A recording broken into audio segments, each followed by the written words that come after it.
Before most Americans even had their first cup of coffee this morning, something extraordinary happened at the Supreme Court. Something so unprecedented that legal scholars are calling it a constitutional earthquake. While cable news networks were busy with the usual political theater, 9 justices, from the most liberal to the most conservative, did something they almost never do anymore. They agreed unanimously, 9-0. And what they struck down should be making headlines everywhere. But it's not, because this is about a legal doctrine that's been operating in the shadows for decades, affecting millions of Americans across 4 entire federal circuits, and most people had no idea it even existed until yesterday. If you haven't subscribed yet, do it now, because what I'm about to reveal will fundamentally change how you understand your rights during any interaction with law enforcement. This story has everything: a routine traffic stop that turned deadly, a mother's 8-year fight for justice, and a Supreme Court decision that just demolished a legal shield protecting questionable police conduct for decades. The implications will reshape police accountability across a quarter of the United States. Let me take you back to April 28, 2016, a regular Thursday afternoon in Houston, Texas. Most people in America had never heard the name Ashton Barnes. But what happened to him on the Sam Houston Tollway that day set off a chain of events that would eventually unite the most divided Supreme Court in modern history. Here's what they didn't tell you on the evening news back then. A 24-year-old man driving a rental car was pulled over for unpaid tolls. Not a violent crime, not a drug offense, not even a moving violation. Unpaid tolls. The kind of thing that usually results in a ticket and maybe a court date. But within minutes, Ashton Barnes was dead. Shot twice by Officer Roberto Felix Jr., a Harris County traffic enforcement officer. And here's where it gets interesting. The entire incident, from the moment the car began moving to when it stopped, took just 5 seconds. 5 seconds. The actual shooting happened in a 2-second window. Now I know what you're thinking. We've heard about controversial police shootings before, but this case became something different. This case exposed a legal doctrine that had been quietly operating in 4 federal circuits, shielding officers from accountability in ways that should alarm every American, regardless of your political views. The doctrine was called moment of threat, and if you've never heard of it, you're not alone. That's because it was buried in court precedent, used by judges, rarely discussed publicly, and almost never explained to ordinary citizens whose rights it was supposed to protect. For nearly a decade, this legal framework operated completely under the radar. It wasn't making headlines, it wasn't trending on social media. Why? Because it was strategically applied in ways that avoided public attention, affecting hundreds, maybe thousands of cases that most Americans never heard about. But someone noticed something was deeply wrong, and that someone was determined to fight all the way to the Supreme Court. Before we get to that incredible journey, and the moment 9 justices put their foot down, you need to understand exactly what this hidden doctrine actually did. Because this is crucial. When someone sued a police officer for using excessive force, courts in the 2nd, 4th, 5th, and 8th circuits used a very specific framework to evaluate whether that force was constitutional. They didn't look at the entire interaction. They didn't consider what led up to the use of force. They looked only at the precise moment when the officer perceived a threat. That's it. Just that moment. Nothing before, nothing after. The moment of threat. In Ashton Barnes's case, that meant the court looked only at the 2 seconds when Officer Felix was clinging to the doorsill of a moving vehicle. At that frozen moment in time, could the officer reasonably fear for his life? If yes, the shooting was justified. End of analysis. But here's what that doctrine deliberately excluded. It didn't ask why Officer Felix jumped onto a moving car in the first place. It didn't consider that this was a traffic stop for unpaid tolls. It didn't examine whether the officer's own decisions created the dangerous situation. The state defended this doctrine by arguing it protected officers who must make split-second decisions. They claimed that second-guessing those decisions with the benefit of hindsight was unfair and would make officers hesitant to protect themselves.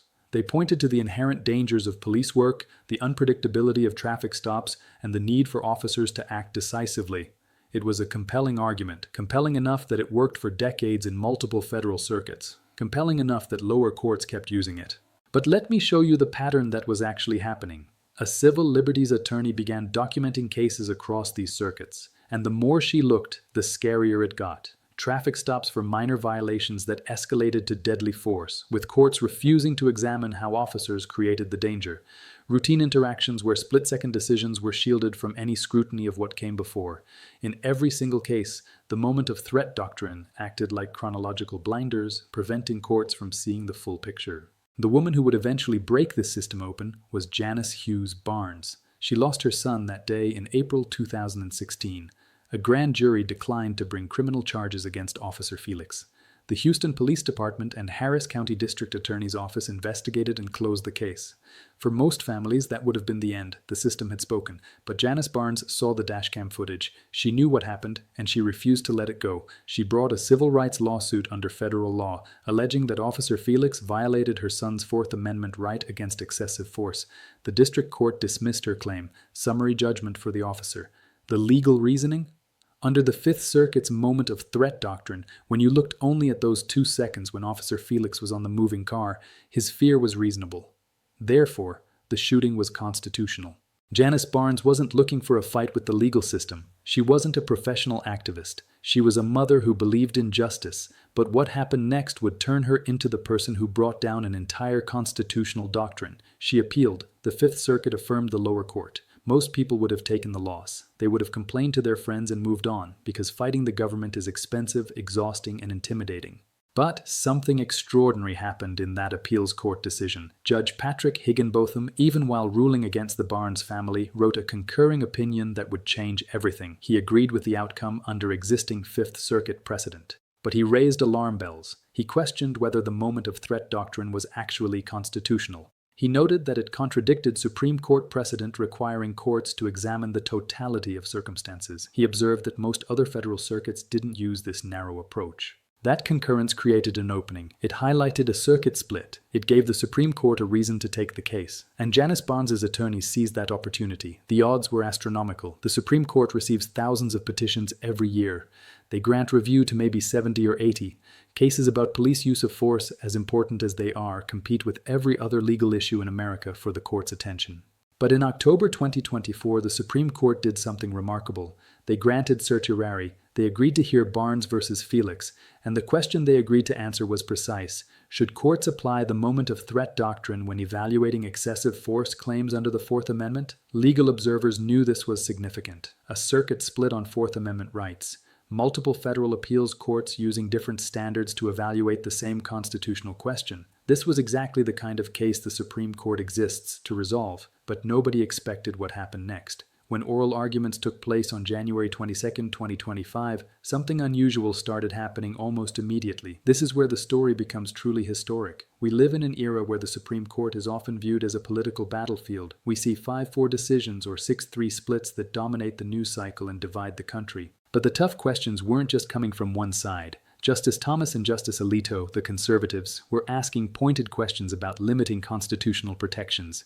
Justice Sotomayor and Justice Kagan, the liberals, were worried about officers creating the very dangers they claimed justified deadly force. They weren't acting as Republicans or Democrats. They were acting as guardians of the Constitution. The questions became so sharp, so focused, that experienced Supreme Court observers started whispering about the possibility of a broad decision. But even the most optimistic predictions didn't anticipate a unanimous ruling. The Supreme Court hasn't been unanimous on much of anything lately. Cases about police power, criminal justice, and government authority are usually the most divisive. Yet when the decision came down on May 15, 2025, it was 9-0. Every single justice agreed. The moment of threat doctrine improperly narrows the Fourth Amendment analysis. It's inconsistent with Supreme Court precedent. It cannot be reconciled with the requirement to assess the totality of circumstances. Justice Elena Kagan wrote the majority opinion. Every justice joined it. But here's what makes this even more remarkable. Justice Brett Kavanaugh wrote a concurring opinion joined by Justices Thomas, Alito, and Barrett, the 4 most conservative justices on the court, and even they agreed the moment of threat doctrine was wrong. Let that sink in.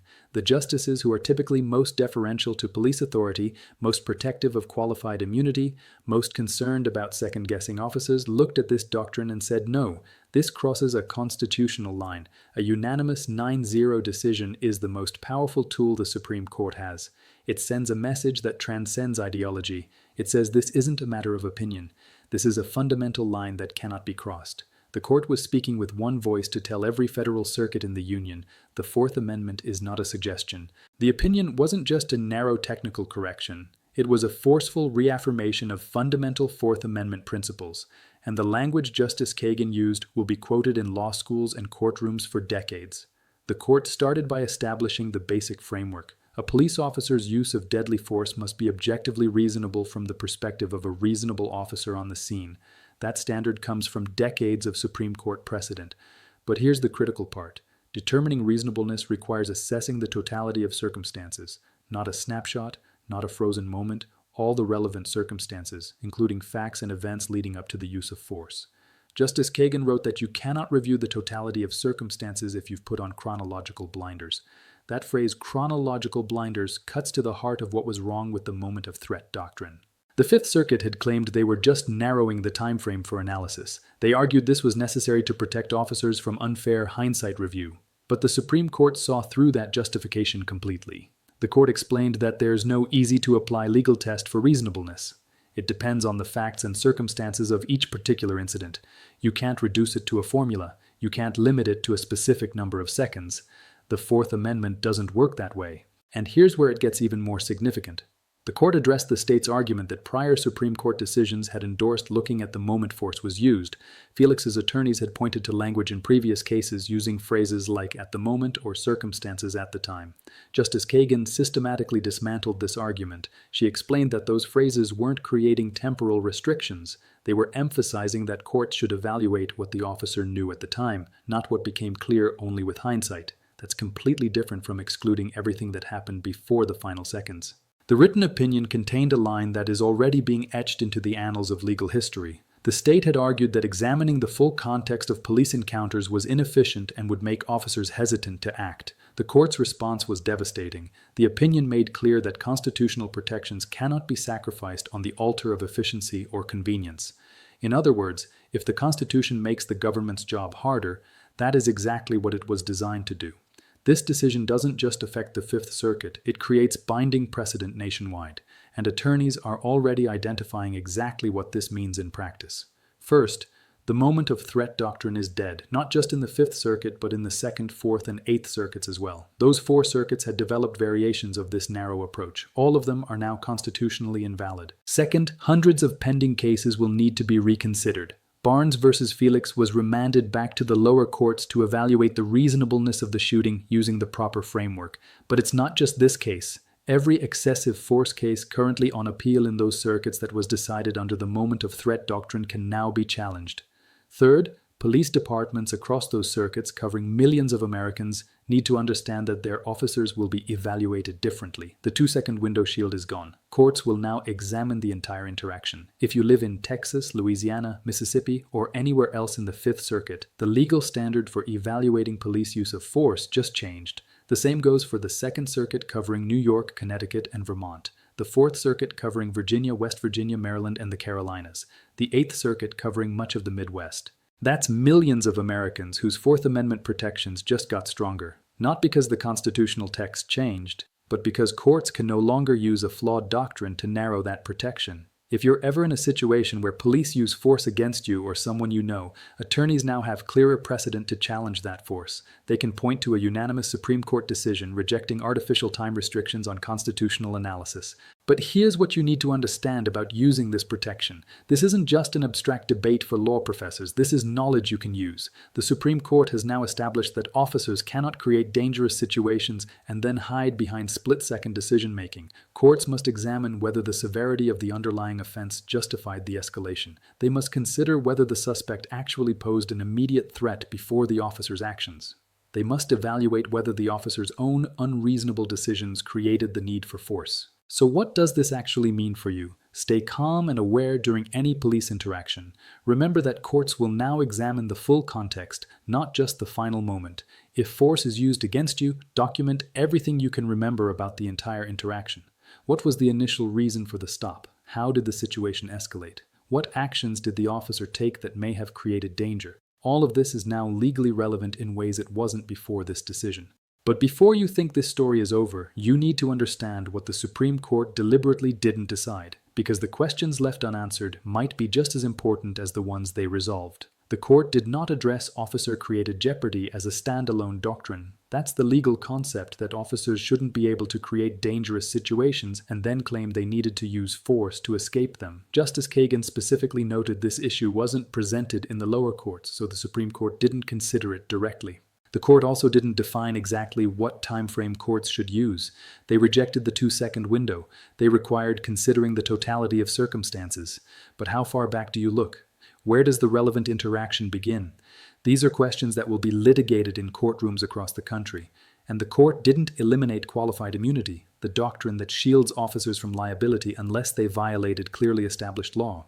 Here's what I need you to understand. Constitutional rights are only as strong as citizens' knowledge of them. The Fourth Amendment doesn't protect itself. It requires people who know what it says, understand what it means, and aren't afraid to assert it. Janice Barnes could have given up after the district court ruled against her. She could have accepted the Fifth Circuit's decision. She could have walked away when the odds of Supreme Court review seemed impossible. But she didn't. And because she persisted, millions of Americans now have clearer constitutional protections. This is why staying informed matters.